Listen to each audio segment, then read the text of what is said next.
Hey guys, welcome back to Sports with Mono and Mono. It's March 7th, 2026. Hard to believe. St. Patrick's Day is, and of course, I'm here with my co-host and behind-the-scenes producer, Elijah Weintraub. Good morning, Eli. Good morning. I'm doing great today, Jim. And the snow is out. We're getting more warmer weather here in New Jersey. And we have a ton of sports to talk about. So let's kick it all off with the monologue sponsored by Coriano Trucking of Summerhill, New York. And that belongs to you today, Jim.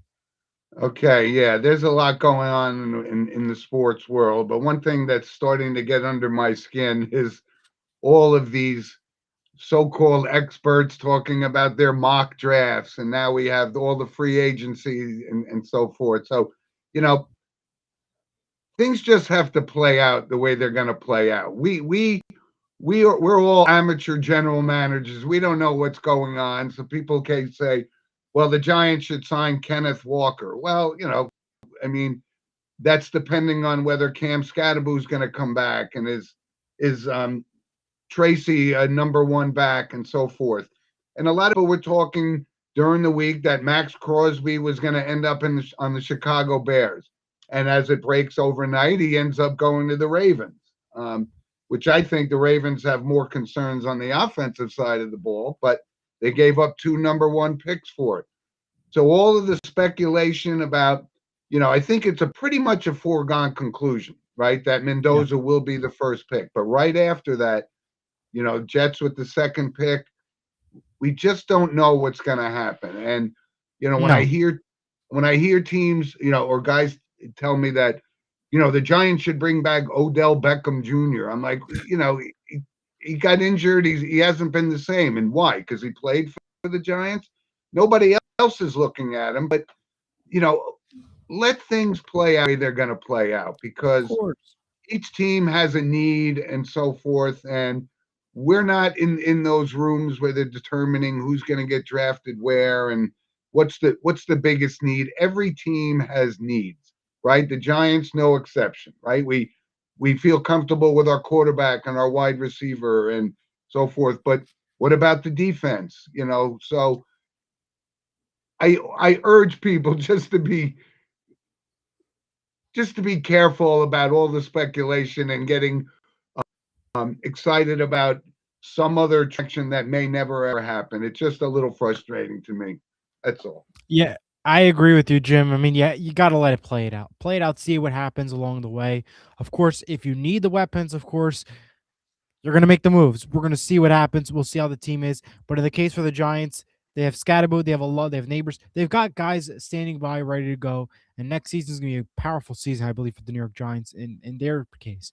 We'll But see. for other teams, you got to wait and play it out and see how the market is. Remember, this all doesn't come true until Monday officially. So we got to keep that in Yeah. mind too. These are all, what we know so far is what's going to happen, but we don't confirm it till Monday. Uh, Yeah. as always, if you can comment, call in anytime. Before we get to our first caller, I want to get to some comments. Frankie says, "Good morning, guys. Giants are resigning Gunner and restructuring. Singletary will be the only moves they make."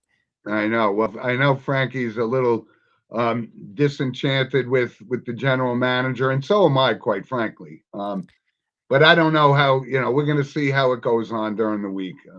And Brandon says, "Good morning, gentlemen. Thank you for addressing the minion GMs in cyberspace. Let it all play out." And that's Yep. the common theme for today. Yep. And we're going to get to our first caller now. We have Ed Heath calling in. Good morning, Ed. Can you hear us? Yeah, hey guys. Good morning. Hey Ed. Good morning. Morning. How are you? Good, good. Good. How are Thanks for you? getting up early for us. What do you got for us? Yeah, trying. Well, I'm getting excited about Big East basketball.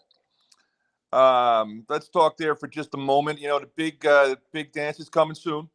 Yep. I just wondering what your thoughts are. Who's going to make it from the Big East, and does St. John's have a shot at going to the Final Four?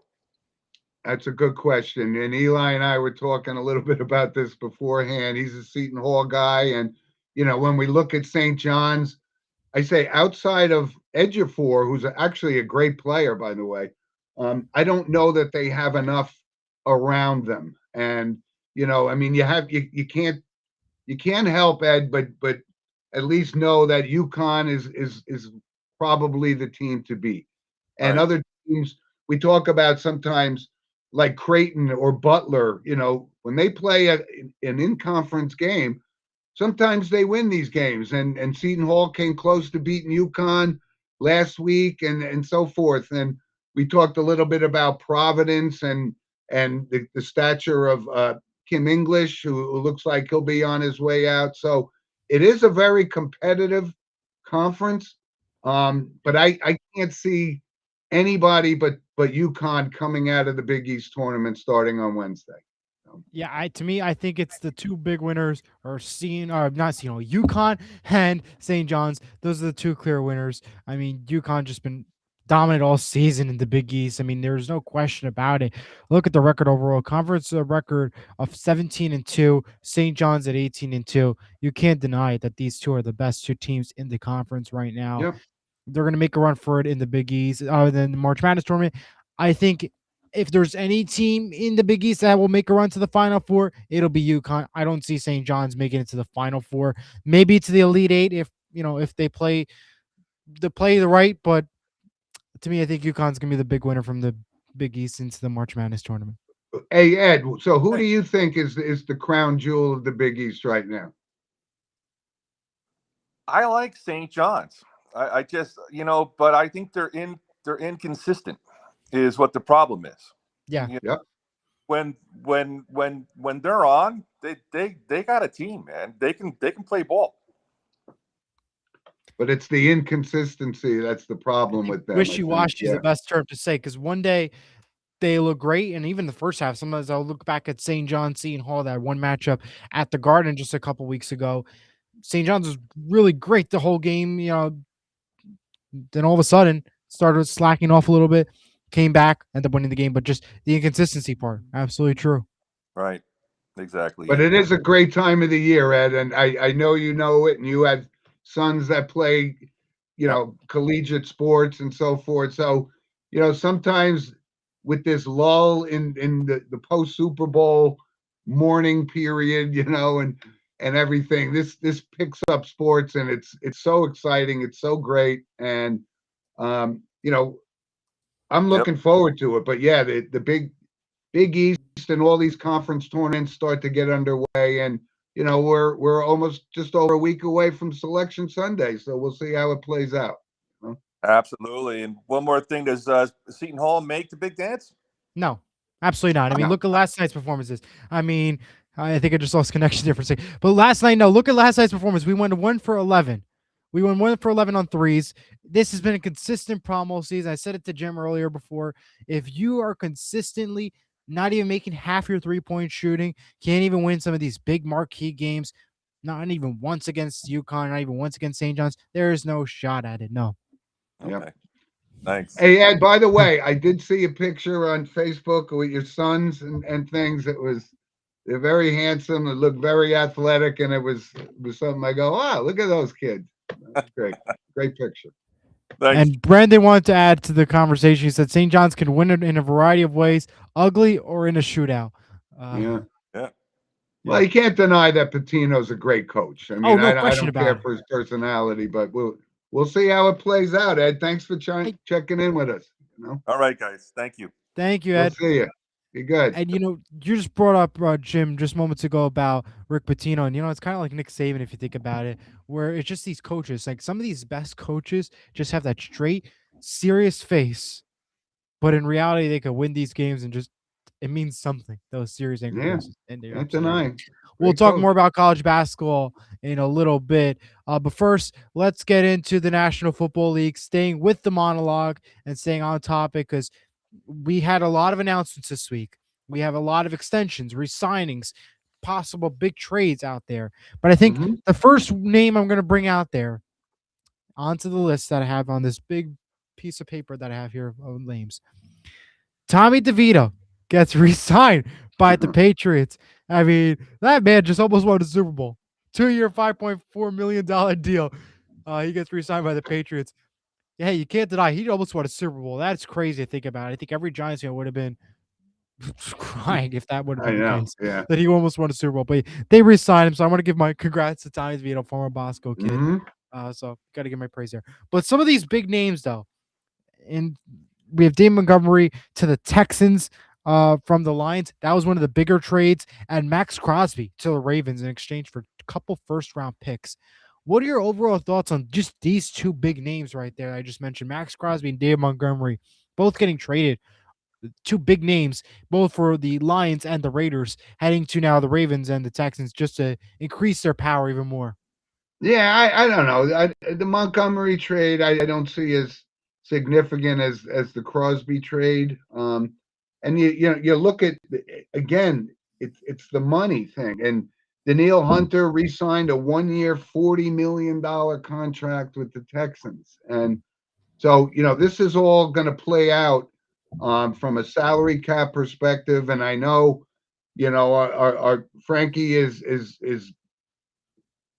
waiting for something to happen and of big news for the Giants. I mean, but you know, it's going to take time. It's going to take a few weeks, and again, leading up to the draft, what is the need for each team? Of And course. sometimes that goes out the window on draft day because they take the best player available, which isn't necessarily a bad philosophy, but it doesn't fill the need. So a lot of moving and shaking that's going to happen over the next 2 weeks.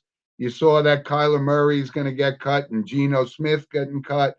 So that a lot of Listen, the him. things, and again, this is about those draft pundits or the so-called amateur GMs thinking, well, Kyler Murray is going to go to the Vikings. And so I was talking with a Viking fan. I said, does this mean that they've given up on JJ McCarthy? And we don't know. I mean, but if they're going to sign a Kyler Murray, who's proven he really can't win. He had a couple of good seasons early in his career, but is he worth $40 million?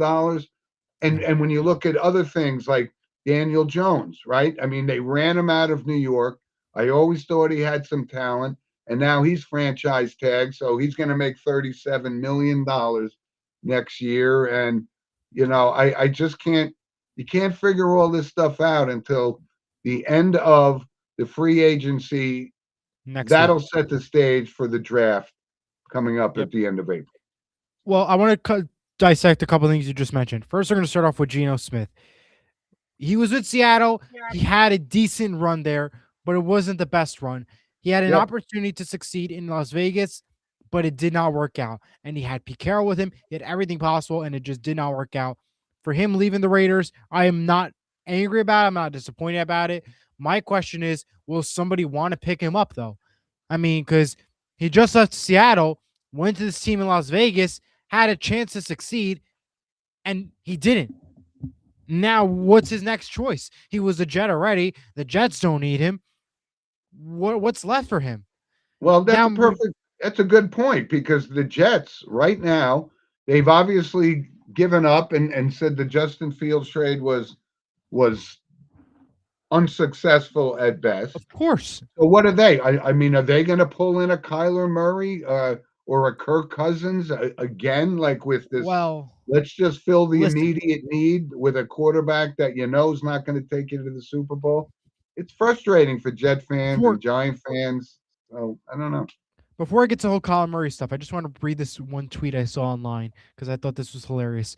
Wendy's posted out a tweet, the restaurant chain. They said to Geno Smith, in case things don't work out in free agency, we're always looking for a chief tasting officer for their new burgers. Yeah, I saw just thought that. that was hilarious. That was great. Anyways, off of burgers and Wendy's, Kyle Murray and the Cardinals. It has not worked out all season. Him and even the past too, nothing's really worked out for this Cardinals team. They're not progressing. They're not making the playoffs. They're not doing much. So him leaving, again, not a problem. But the question is where he goes. You could argue maybe the Vikings, but he'll be a backup likely because they saw faith in JJ. Maybe the Jets could use him, but again, we don't know what the Jets strategy is. Maybe they're hoping to get something in the draft, which there's not a lot out there, but maybe they're hoping for something. We don't know what the case is going to be. To me, though, him leaving the Cardinals, I think that is a great thing for the Cardinals and to the fans, because I think now you could restart, regroup, and say to yourself, okay, if this next QB works out, we're okay. And if it doesn't work out, we got a lot of work to do, because if this is a star right here. And if that doesn't work out, there's not much I can say. No, you're absolutely right. And you see these guys, they just get recycled over and over again. Like Stephon Diggs gets cut by the Patriots, but Yeah, well, Diggs will have a job he will, somewhere, because he's somehow. a And decent player and he's known for making big time plays. We saw him in the Minneapolis Miracle a couple years ago, before COVID, making the big all time touchdown in the playoffs. That's what's going to keep him around in this league. That's the thing.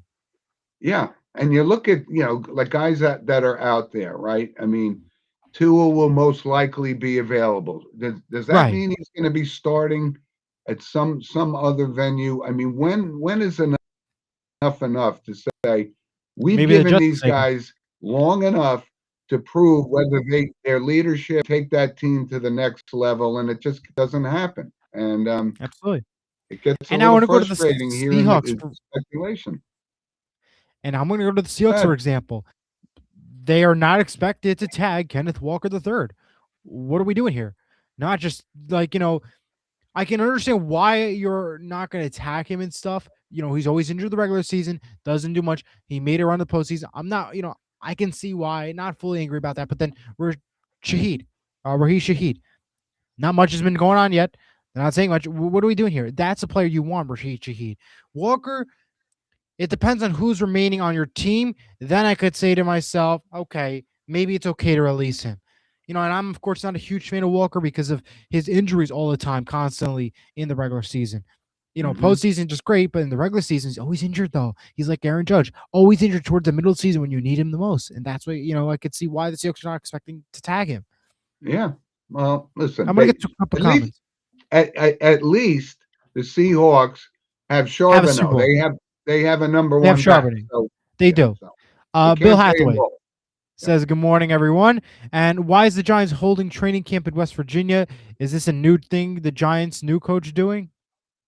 No, this isn't the first time an NFL team has worked out at the Greenbrier in West Virginia. And I think what's happening and why they're doing it is because the facilities at Giant Stadium, because of the World Cup, are being Yeah, I enhanced forgot about that. or refinished. So that's part of the reason. Makes sense. Yeah, and also to go to West Virginia and let them just try to bond as a team with their new head coach. And like I said, I think Giant fans and Frankie, we have reason to be optimistic. Let's just see how it plays out. That's all. Yeah. Brandon says, as a Giants fan, I could care less about the other teams and their free agent strategy. Square pegs in round holes never work. The Giants have a triad of offense players that are the foundation. Yeah. Well, it's trying to find the right combination of guys. And, I thought Bobby Okereke was a good linebacker.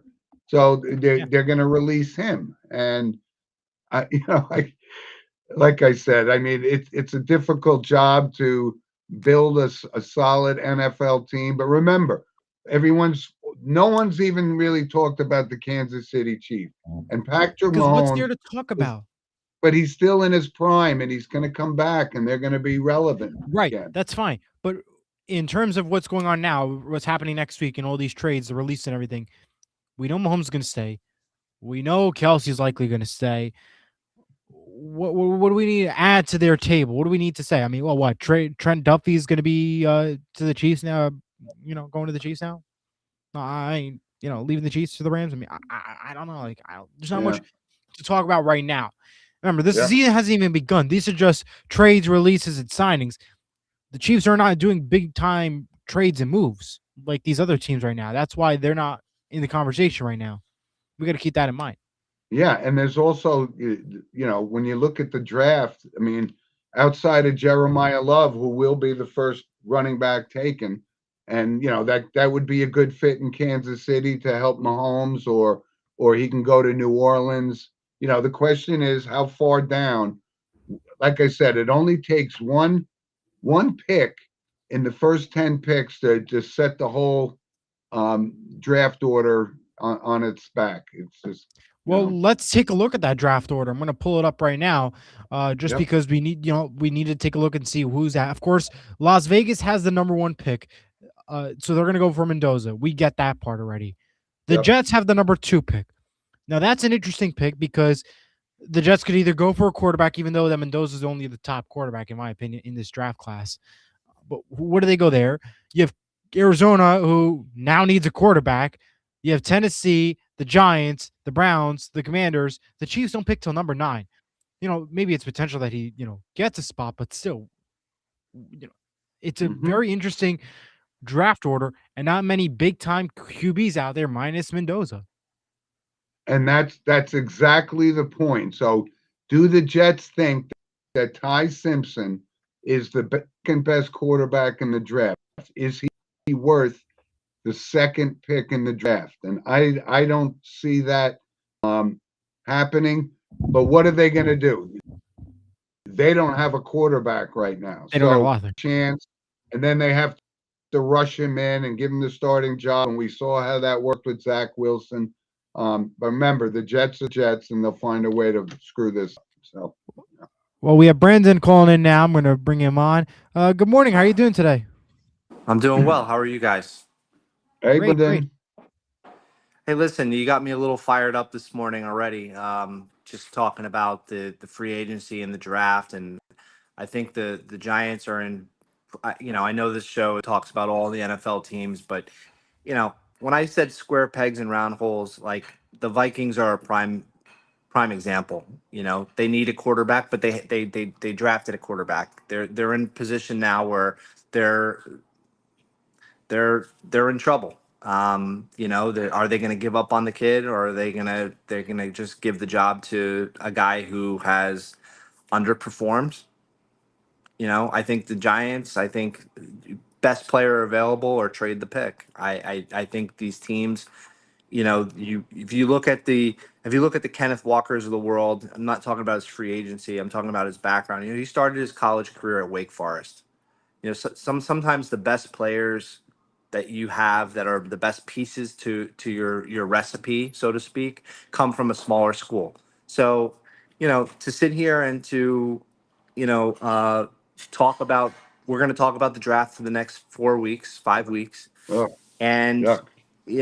I just don't see the value in how the internet GMs talk about what moves people should what teams should make, because like I said, Right. we don't know who the best player is available. We might think, but how are they going to be utilized in the scheme? What does the coach have in store? We don't know what Harbaugh is going to do. Harbaugh, when he brought in Lamar Jackson, the first thing he did is he went to the Naval Academy to figure out how to run an RPO system. So are they going to do the same thing with the Giants? I don't know. So who am I to speculate? Well, I think he's a different type quarterback than Jackson Dart. Yeah, he does run a little bit, but I think You understand what I'm saying, though. I do. It's just, Of course I do. Absolutely. Of course I do. Do you want to talk about WBC? We are going to get into Yes. that shortly. Yep. Yes, Do I but have yeah, to- go ahead. If you want to go add some points, go ahead. Well, I don't want to throw off the show, but No. if you want me to call back in, I will. No, No, go we're ahead. Go going right there into it. anyway. We're going there Go ahead. anyway. I love it. I love the fanfare. I love the passion. I hate the pitch counts. I hate last night Columbia pulled the pitcher after 30, Quintana after 30 pitches. How can you call it a serious tournament when you're pulling guys after 30 pitches? And he was on. Are they going to win the game? I don't know, but your thoughts? Well, I think my thoughts are, listen, these guys, this is just a tournament, and long term and pitch counts now, which are a thing, unfortunately, in Major League Baseball. When Bob Gibson had 27 complete game season, it's kind of crazy. The game has definitely changed, but I think the fact that they have some of the best players in the game, and yet to your point, right? Skubal says, I'm only pitching one game. And that's it. I'm only pitching one game. But he's basing that on, I'm going to be a free agent and I'm going to get the biggest pitching contract in the history of baseball in 10 months after the season's over. So, well, he has a reason to but I be think- disgruntled with. but Brendan, I brought it up last week. I think it's really at least something that we can enjoy and embrace rather than just watch some mediocre Spring training. spring training I games for love the it. next month. You know? I loved the fanfare that I saw from in Japan, in Puerto Rico, in Houston last night for Brazil. Yep. Even though a high school pitcher was pitching for Brazil, you're right. It is better than watching Reds versus Yankees split squad games. So Yeah. I'm all for it. I'm Yes. curious. I'm curious to see what you have for your tournament picks. And but I would be surprised if Japan wasn't in the championship game. I don't know. Really? Yeah, I just watching the way they play. They're so fundamentally sound. They put down Mm. a bunt this morning in the seventh inning. You don't see that from American players. Yeah. Yep. And I will argue till I'm blue in the face that you win championship games in October in Major League Baseball by doing the little things right. Well, Japan's doing that in March, doing the little things, to take them to winning games. So Yeah. curious about your thoughts. Look for me in the comments. Thank you Yep. for allowing me to have a platform. Appreciate You it. got it, Brendan. Absolutely. Thank, Thank you thank as you, always. my We really friend. appreciate it. We'll see you, Brendan. Thank you. Yeah. But Yeah. So listen, Brendan's perspective on this is kind of like mine. Like it's spot definitely on. it's a kind of a great format. We're seeing the best players from each country playing. So it's not like, it was a few years ago where the big stars decided to opt out of this after the Edwin Diaz got injured kind of Yep. thing. But I think the teams to beat, obviously, it's Japan, it's the US, it's the Dominican Republic, and it's maybe even Puerto Rico. They could be a sleeper team. So it's Absolutely. exciting. It's an exciting tournament. The only thing I'm going to get my beef about it. Why are we having games on streaming platforms like Tubi? We had a game yesterday on Tubi. Today we have Nicaragua and Netherlands at 12 o'clock on Tubi. Noon I game. don't even know if I have Tubi. I don't even know. have a Tubi either. That's a streaming platform. Just let you. I don't get it. Why? And then we have games on the Fox Sports app. We don't even got it on cable television. If this is such a major tournament, if this is such a big tournament, why is it not on cable television? Why aren't we getting more platforms? Why is it not on Fox, FS1, FS2, the main channels, or even on MLB Network? Streaming services, Jim. Streaming services. I That's know. just so And frustrating. And not just so that, I all these I guess big United States games, like on Tuesday, they're on FS1. They're not even on Fox. Yes, and just the USA games are on Fox. But why are more games on Fox? Isn't this such a major tournament? Isn't this supposed to be the World Cup of baseball? Well, if it this is the is. World Cup of baseball, show it. And back to the pitch count, same thing. What are we doing here? Yep. I do got to say though, I'm still on my. I still believe in it. I still think Japan is going to win it. Still the best team, in my opinion. They got the win. Shohei Ohtani hit a grand slam first game. Gotta love him, man. He's just awesome. You can't, you Yeah. gotta love it. This I mean, guy the rises to the occasion, no doubt about The it. U.S. last night, they got a big win versus Brazil, 15-5. Do I trust them in the championship and down the road? Not 100%. I kind of do, actually. I think this is Aaron Judge's team, and I think this is a great forum for him for people to see the best players in the world compete against one another. I like it. I like it. Yeah. I mean, I think that they'll have a run for it, but I just don't think that they're going to win it all. That's what I don't think. I Yeah. don't think they'll have a shot winning it all. Brandon adds, MLB has a leadership problem. And to your point, Eli, you can't find the games on TV. And that's just the bottom line. Yeah, Eli's brought this up time and time again. It's like whoever it was in the Major League Soccer who decided to put their schedule on Apple TV or a platform that nobody has. I mean, I don't know. You gotta question the marketing of it all. You know how it is, of course. All right, Eli. Let's go to NHL real quick. Yep. All right. Trade deadline came and went, right? Yeah, it did, and a couple big names got traded. I'm gonna read off my short list that I have here. Just these are some of the bigger ones that I took note of from this week. Capitals have traded Sean Carlson to the Ducks in exchange for draft picks. Blue Jackets, Connor Garland to the Canucks in exchange for draft picks. Lightning, Corey Perry to the Kings. That was a big one there. The Wild have traded for Blackhawks captain Nick Foligno. That was one of the bigger ones. Foligno, thank you. The Kings have fired Jim Hiller, the head coach. J.J. Smith has been named the interim head coach. And Avalanche have acquired Nazim Kadari and in 2027 draft picks in exchange for much more. But these are some of the big ones out there. What stood out to you in this trade deadline, and what are your overall thoughts so far as the season nears the postseason run in the NHL? Well, I got to be honest. Outside of the trades that you just mentioned, there wasn't really a lot of blockbusters, right? So a lot of teams feel pretty comfortable with what they have. But the biggest trade, I think, was John Carlson, because he's played with Alexander Ovechkin for 17 years. He was a lifelong guy, and Ovechkin is kind of devastated by that. But, it's the business. You have the Rangers. I guess the whole rebuild process is just about complete. I was surprised that Vinny Trocheck didn't get traded, which I'm happy about because I think he's been a great Ranger.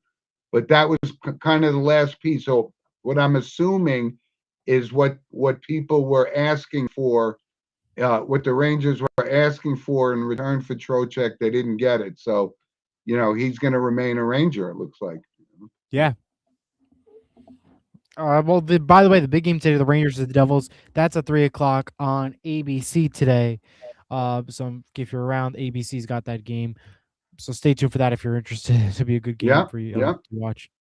But this is always great. The second half of the NHL season, like I said, we'll all admit that a lot of people don't watch hockey with football and so forth on the docket until after the Super Bowl. But hockey is great. I think your Devils are starting to build a team.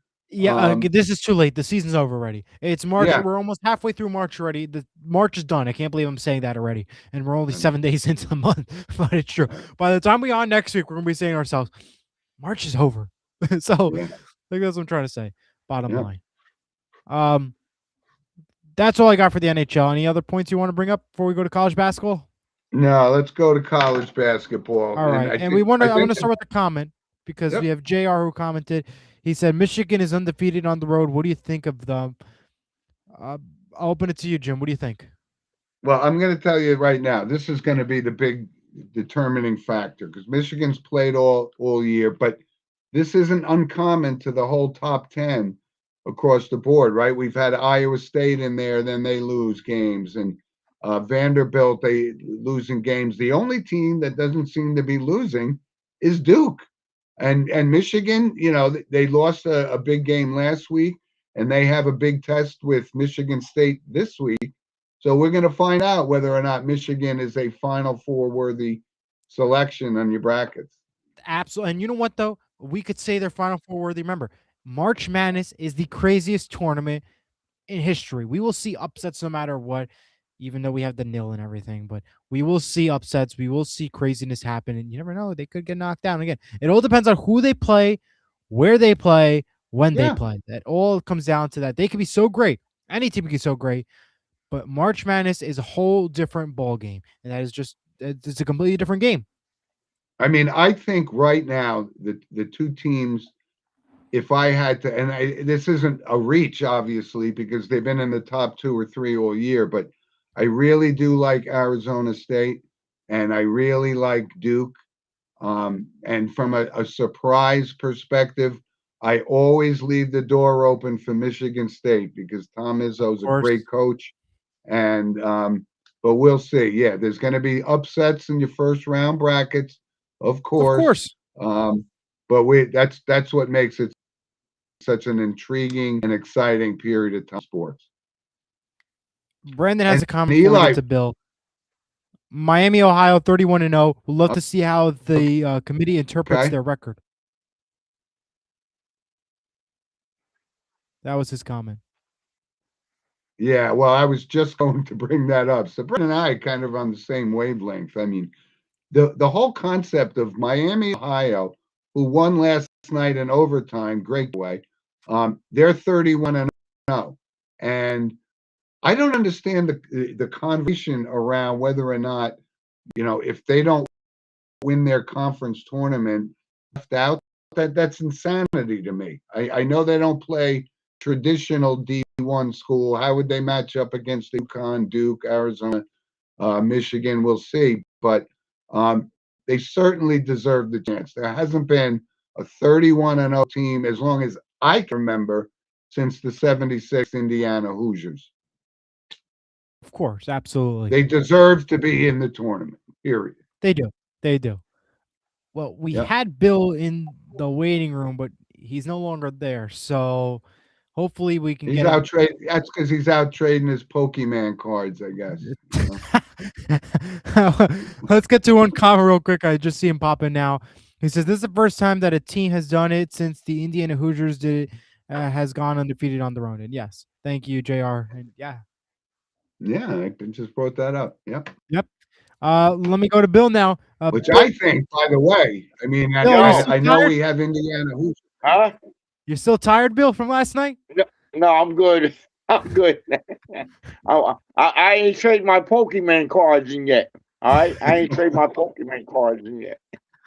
I don't know if you caught my Pokemon comment, but Yeah, I was, caught it. I caught it, Jim. I caught it. All right. So what's up, That's in fellas? How you jest. doing this morning? We're doing I'm doing good. all What do right. what do you got, Phil? I'm just gonna break it down for the Big East. I know one of your callers was talking about the the Big East upcoming tournament. Fellas, Seton Hall had a rough game last night. It was a good, but you gotta make key shots. You know, to They want to don't make get, any to shots. want to run. They don't make any shots. You know, But and did Coach Shaw it was address it rough. though? Did Say it Coach again? Shaw did Coach Shaw address it in the press conference at all about the 3-point shooting or last He night might or have. anything? I didn't attend the press conference. You know what I Okay. mean? Yeah, of course. Yeah. Yeah. But I'm gonna break it down today. We got some key games. Xavier, Villanova, Butler and DePaul, UConn, Marquette, Providence at Georgetown. Give kudos to St. John's for winning another Big East Conference championship. Yeah, they're too good. Pitino is one of the great coaches in the league. My conversation is this: coming up for the Big East Awards, which they usually do prior to Big East run, yeah. play conference. Is there a conversation about Shaheen Holloway going to be coach of the year? Because basically he brought this team from a 7-22 season last year to a 20-10 right now. There's other conversations about players of the year. What player would you think in the Big East would be complimentary? Zuby Ejiofor is his name is coming up. But you got to give some of the key players. What they do is they do weekly awards. The Big East this past week gave Jalen Sellers of Providence the Player of the Week. Freshman of the Week is Najee James of Marquette. The honor roll went to Alex Caravan from UConn, Travis Reed from UConn, Brandon Malin from DePaul guard, AJ Stanton McCray. AJ Stanton McCray was one of the key players for Seton Hall this year. He got some honor and mention, and Rhodey Anderson Xavier. We're gonna find out today what is the bracket, how this bracket is gonna large up. Seton Hall, let me tell you, is the dark horse in this tournament because they might meet up with St. John's in the semifinal round. Now you never know what because they have different brackets, I guess. The Yeah, one it's different. the 1 through 5 or 1 through 4. Right. So the winner of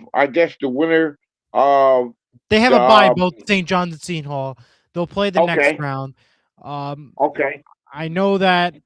I believe I got to take a look at the bracket just now, but I know they don't play each other right away in the next round, if I'm not mistaken.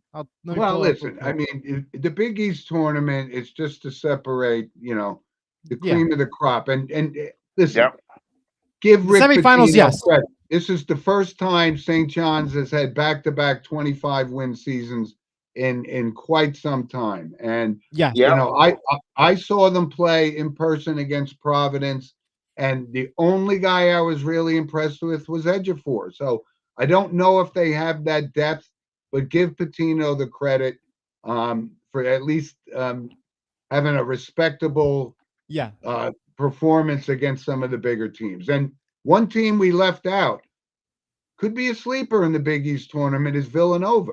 I mean, Yeah. Yeah, I was just going to bring that up. like Jim said, Villanova, under Kevin Willard, a former Seton Hall coach, they could be a surprise gift in the tournament.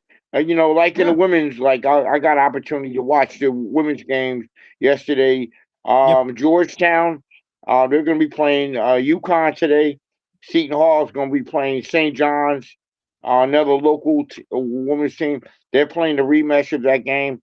The game last week against the Seton Hall women's team versus St. John's, wasn't that great, but they got Seton Hall, excuse me, Seton Hall women have some big injuries. They're going into the women's tournament. So there's a lot of, like Jim said, the month of March has arrived and arrived in the March Madness where people can get an opportunity to locally and nationally to root for their team. So I'm going to be heading down to New York today, the confines of NJIT, which is Okay. another surprise team, um, coached by Grant Billmeyer, another former Seton Hall grad. Yep. They actually play Maine today at 4 p.m. So we'll get an opportunity to go down there and give them some coverage. Another before- local team that I've been following, Essex County College women's team. And you know what, Jim? I wanted to find out the NYU team because another women's team that in the tri-state area. So we got some good college basketball coming up, do. and a couple days and leading to April for the national championship. But I think you guys Yeah, give Bill, me an before- opportunity to come on your platform. Before I let you go, Bill, I Yeah. want to add one Yeah. more thing because you added stuff about Big East Coach of the Year. I think it's going to be Kevin Willard of Villanova. I don't think it's going to be a shot from Seton Hall. And the only reason why I'm saying that is because Seton Hall had such a great run out of conference play. They were so great out of conference. In conference play, they couldn't do much. Okay. And that's when we saw the downfall of Seton Hall. We saw them Yeah. go 1 for 11, 1 for 16 versus UConn, and all these other big Yeah, you can't. mystery You can't. point What you numbers. basically do, you gotta You got to make your with threes. And those if you can't teams, do that, you gotta make them shots, key moments. yeah. There were some key moments in that game last night. Yeah. Yes, there were. to And all these prove, other games too. But you I know, don't all think these that other it games. Yeah. qualifies him for Coach of the Year just based off of the performance level in the Big East. Yes, absolutely. Out of conference, no problem. But in conference Big East play, I don't think that that's going to be the step up that he, got Okay. that gets that award. That's just my prediction, though. All I right. And appreciate your Bill, thoughts. Though. I listen, love it, though. thanks for joining us, Bill. But I will say this: with the women's basketball, we focused a lot on the Big East and stuff. But I mean, in the women's side, it's UConn, it's LSU, it's South Carolina, and that's how it's going to be. So Always will be. Yeah. thanks, And William. listen, we appreciate it as always. Every week, it's always an honor to hear your thoughts. Of course, we appreciate it. No problem, guys. Have a good day now. Yeah, take care. Enjoy You the too, games. Bill. Thanks, buddy. All right. Talk to you soon. Bye-bye. All right. Thank you as always to Bill.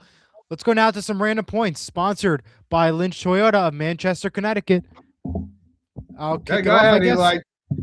All Start right. us off. Well, got to start off with some exciting news. Pixar announces yesterday Monsters 3 is in the works, so that's exciting stuff. Monsters Incorporated. Got to love it. All right, let's go to some Disney update. Thank you. Of course, yep. How about this from TGL Golf? Tom Kim hits a hole-in-one on the TGL golf course this week. Only the second time in TGL's history that it happened. The crowd went nuts, and it was once again a historic moment on the TGL green. And now, just as before Jim has to say it, I don't watch TGL golf. I don't care for it. I only watch the actual golf on the real golf course.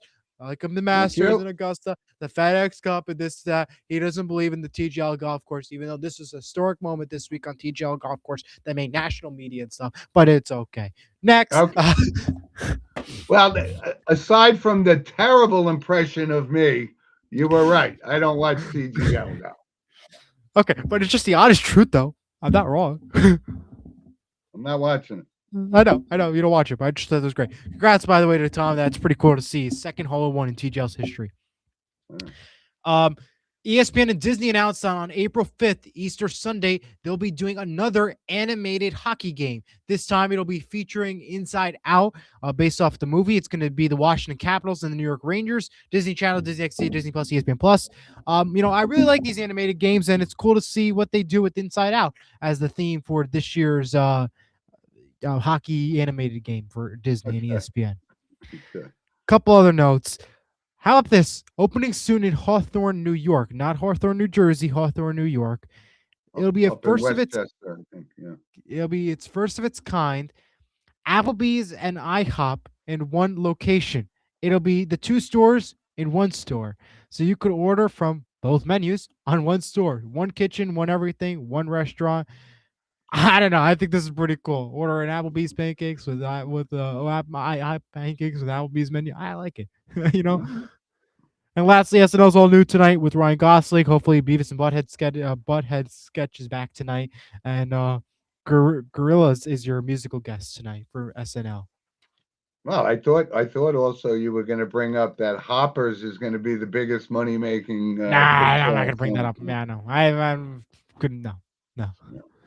That's All your right. random point, Jim. I'll let you bring that up as we No, transition to I'm my not. point. I did that for your benefit. Eric, by the way, says good morning and happy Saturday to all. Good morning, happy Saturday, Eric. Thank you for Thank tuning you, in as Eric. always. Appreciate it.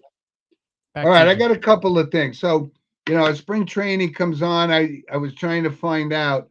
So the number one prospect in Major League Baseball is Connor Griffin, and he played 19. He plays for the Pittsburgh Pirates. So, if the Pirates want to literally, they have schemes and whatnot. Give this kid a chance. Don't send him back to the minors. Give him a chance. It'll put fans in the seats. You'll make more money as the Pirates owner, and you could spend more money. So we've talked about all these teams that don't have these high payrolls. Well, when you get a prospect like this kid, let him make the team and let him see what you could do. Just like the Red Sox did with Roman Anthony. Absolutely. Interesting from a hockey perspective. And this was a little surprising to me, but this kid, Matthew Schaefer, for the Islanders, just got his 20th goal. So he's the youngest NHL defenseman in history to get 20 goals in a season. Wow. And he's the earliest, at least. And Brian Leach holds the rookie defenseman record with 23 goals, which doesn't sound a lot. But I mean, I was a little surprised that number was so low, but he's really panning out. Yeah. Former Yankee Mark Teixeira, now another one of these athletes going into politics. So he wins his primary in Texas for a congressional House seat. So congratulations to him. Yeah. I don't know why anybody would want to get involved in the world of politics, but hey, what can you do, right? And Eli, there was an interesting and kind of frightening moment. And I actually talked to Diego, our resident soccer guy. I mean, this could have been disastrous when Messi was attacked on the field by some crazy fan, came up and tackled him. I mean, how does that even happen? I mean, especially it's called security is not the best, and wait till the World Cup where it's not going to be exactly better. I mean, look at Copa America a couple years ago when it was in Miami, when they barricaded the seats just to get in. Yeah, but just what happens in a couple months? I mean, it's going to be scary, and we got to hope that security is on point with this. It's it's not easy. Let me tell you, their jobs. No, but listen, if this kid had a weapon on him, Messi could have got hurt. You got to, and I hope, no question about it, there should be zero chance that somebody can jump on that field at the World Cup and injure. Oh, there's a 1,000% chance somebody will. There's a 1,000% chance somebody will. Yeah, terrible. I could even bet money on that. That's how easy I know I'll be right about that. It happens in the Super Bowl every year. It will most certainly happen at the World Cup. Yeah, and everybody don't forget, and I find this to be absolutely deplorable. If you're from the NBA world, you want to attract fans, they're having Magic City night in Atlanta. And I don't know if people are aware of what Magic City is. Magic City is a strip club in Atlanta, and they're Okay, promoting this. They're promoting this. This is actually happening.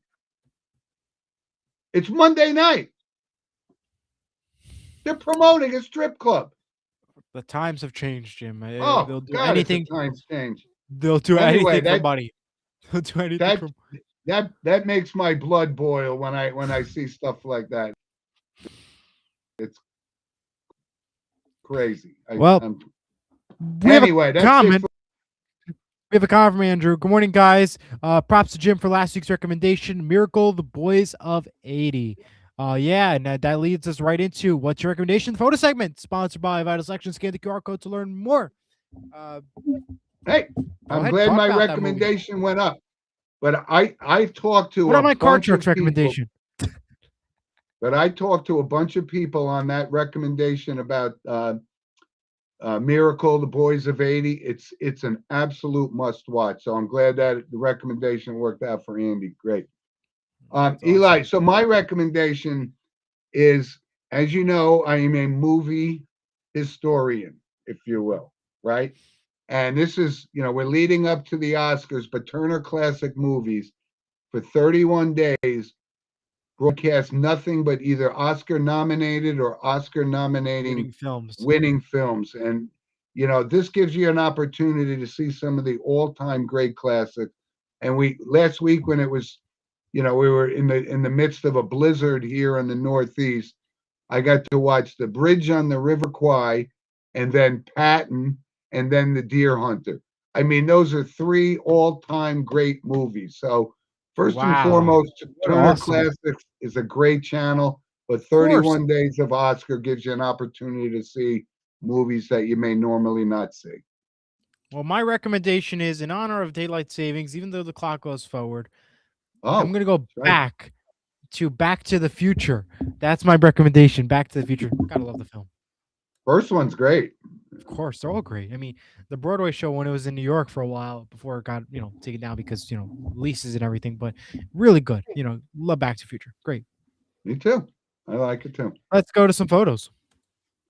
All right, Eli, we got some photos. So that's my granddaughter, Hayden, who she was in a play. I was wondering what the pirate thing is, but she was in a little school play, and she's Very nice.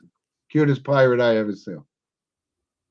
And that's her with the other 2 guys. You see them. That's Name slips. Logan and Hudson. I mean, of course, I just had a brain freeze, but Hopefully they were watching that moment. and there's the little guy outside shoveling snow. Look, 3 years old. He's already pitching in. And this is one of our loyal listeners. I know it's hard to see, but that's my buddy Tom Pugh and his lovely wife Susan. That's their picture. I'm guessing it's some happy hour in college, but they're wonderful, wonderful people, and they're Tom's a loyal listener, and we had an opportunity to have dinner with them when they were on the East Coast last week, and just wonderful, wonderful people. So I wanted to share that. Andrew comments. He says, "Great recommendation, Eli. No problem." And Diego says, "Good show, boys. Thank you both for joining us, and to everybody who's joining us. But we do have some notable passings to report. We do. And we got a couple of them. So I'll let you start it off, and then whatever you miss, I'll catch up on it."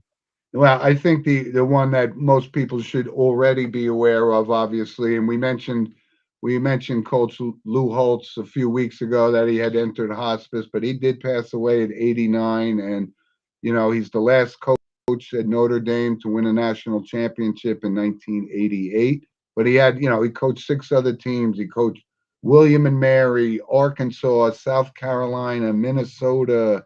But he really was a quick-witted, smart guy, and I've always enjoyed him.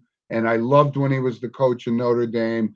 And a lot of people say, well, he was the best coach at Notre Dame ever. Well, obviously, you could dispute that with Knute Rockne and so forth, or Ara Parseghian even. But he was a very funny, quick-witted guy, and he was one hell of a football coach. So he passed away at the age of 89. R.I.P. Lou.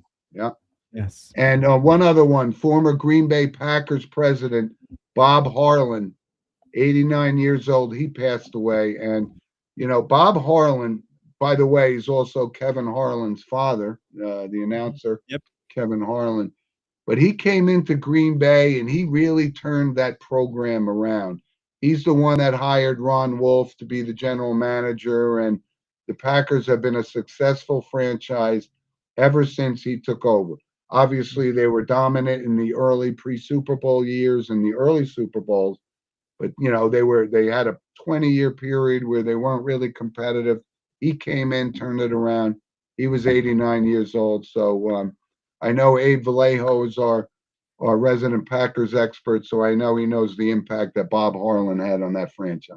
Yes, of course. And the one other one I had is Colorado quarterback Dominic Ponder has passed away at the age of 23. Yeah, that was a car accident, actually. Yep. Yeah. Sad. Well, we had a really great show today, and as a reminder, tonight is daylight savings time. So remember, the clocks go forward 1 hour tonight. So be sure to adjust your clocks and make sure you go to bed early because you're going to lose an hour of sleep tonight because that's not exactly. I know. But it gives us a little bit more daylight and get out of the course. winter doldrums, right? Yeah. So that's always the fun part. But we thank you all for joining us. We'll be back at our normal time, 10 o'clock next Saturday for more sports with Mano Mano. And as always, you can always comment anytime or send us email at sportsmonomano@gmail.com and follow us on Instagram and wherever you get your social media platforms. We really appreciate it. All the comments and the callers say means a lot to us. We certainly appreciate it. And it was a busy morning. We had a lot to cover, but we had a lot of comments and so forth. But if you send us an email, of course, we'll respond and discuss it on the following week's show. So thanks everybody for joining us. Eli, you have a good week. Good luck to your Seton Hall team in the Big East tournament.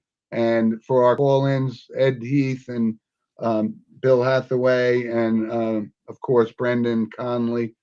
Thank you very much, and we'll see you guys next week. All right. Have a great week, everybody. Take care.